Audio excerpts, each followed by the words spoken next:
اعوذ باللہ من الشیطان الرجیم بسم اللہ الرحمن الرحیم یا بنی اسرائیل اذکروا نعمتی التي انعمت علیکم واوفوا بعہدی اوف بعہدکم وإیای فارہبون۔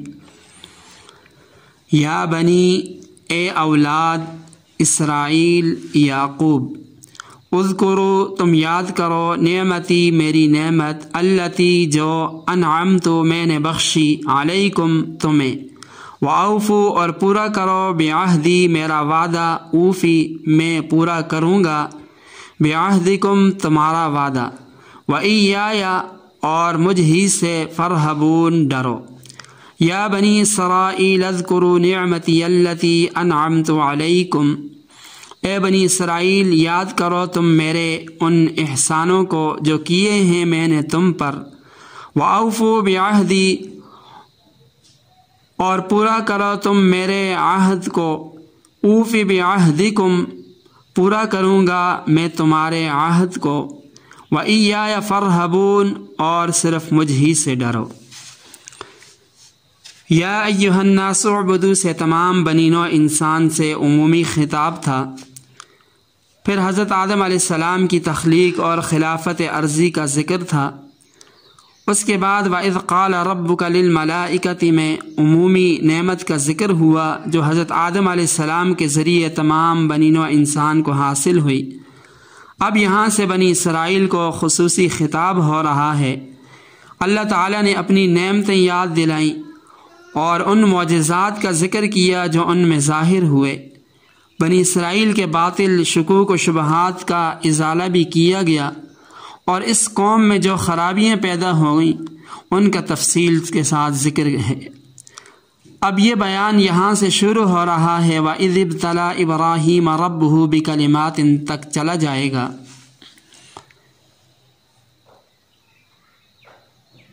تو آیت کے اندر ابتدا کی گئی یا بنی اسرائیل۔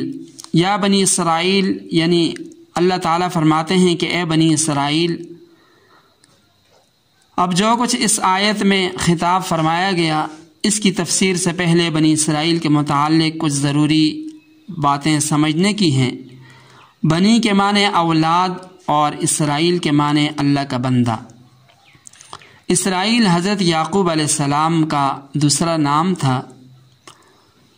بعض علماء نے لکھا ہے کہ نبی پاک صلی اللہ علیہ وسلم کے سوا کسی اور نبی کے متعدد نام نہیں ہیں، صرف حضرت یعقوب علیہ السلام کے دو نام ہیں، یعقوب اور اسرائیل۔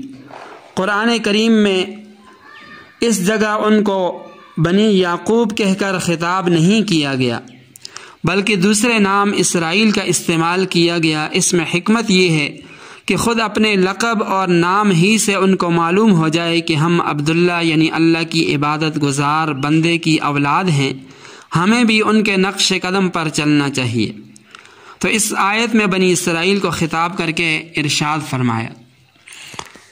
اسرائیل حضرت یعقوب علیہ السلام کا دوسرا نام تھا، اور اسی اعتبار سے حضرت یعقوب علیہ السلام کی اولاد اور بعد کی نسل کو بنی اسرائیل کا لقب ملا، اور انہی کو یہود بھی کہتے ہیں۔ اس طرح بنی اسرائیل کے جد امجد بھی حضرت ابراہیم علیہ السلام تھے، کیونکہ حضرت ابراہیم علیہ السلام کے دو بیٹے تھے۔ بڑے بیٹے حضرت اسماعیل علیہ السلام تھے، یہ حجاز میں آ کر آباد ہوئے، اور انہی کی نسل میں نبی آخر الزمان حضرت محمد صلی اللہ علیہ وسلم پیدا ہوئے۔ اور دوسرے بیٹے حضرت اسحاق علیہ السلام تھے، ان کے بیٹے حضرت یعقوب علیہ السلام تھے جن کا دوسرا نام یا لقب اسرائیل تھا۔ ان کی اولاد شام فلسطین میں آباد ہوئی۔ حضرت یعقوب علیہ السلام کے ایک صاحبزادے حضرت یوسف علیہ السلام تھے، جو اپنے بھائیوں کی بدخواہی کی وجہ سے غلام بن کر مصر میں فروخت ہوئے، اور پھر مصر میں اللہ تعالیٰ نے انہیں پیغمبری عطا فرمائی۔ حضرت یوسف علیہ السلام کے زمانہ اقتدار میں حضرت یعقوب علیہ السلام اپنے خاندان سمیت مصر میں آ گئے اور یہیں پہ آباد ہوئے۔ یہاں ان کی نسل کو خوب ترقی ہوئی، مگر کچھ زمانہ کے بعد اہل مصر نے ان پر غلبہ حاصل کیا اور بنی اسرائیل کو غلاموں کی طرح انہوں نے بنا لیا اور ان پر مصری طرح طرح کے ظلم و ستم کرتے رہے۔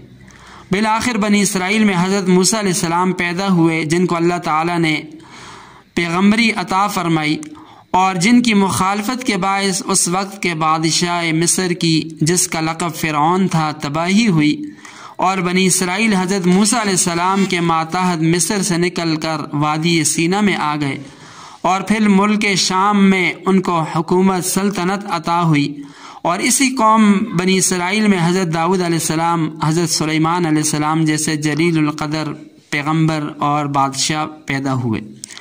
اور یہ زمانہ بنی اسرائیل قوم کا بہترین زمانہ تھا۔ پھر دین کی مخالفت اور انبیاء علیہ السلام کی دشمنی کے باعث یہ قوم مختلف مصائب کا شکار ہوئی، اور اس قوم پر زبردست قسم کی تباہی آئی، جس کی تفصیلات قرآن کریم کے اندر بھی مذکور ہیں اور تاریخ کے اندر بھی موجود ہے۔ تو یہاں بنی اسرائیل سے خطاب ہے، بنی اسرائیل سے خطاب ان یہود کو ہے جو رسول اللہ صلی اللہ علیہ وسلم کے زمانہ میں مدینہ طیبہ اور اطراف مدینہ میں آباد تھے۔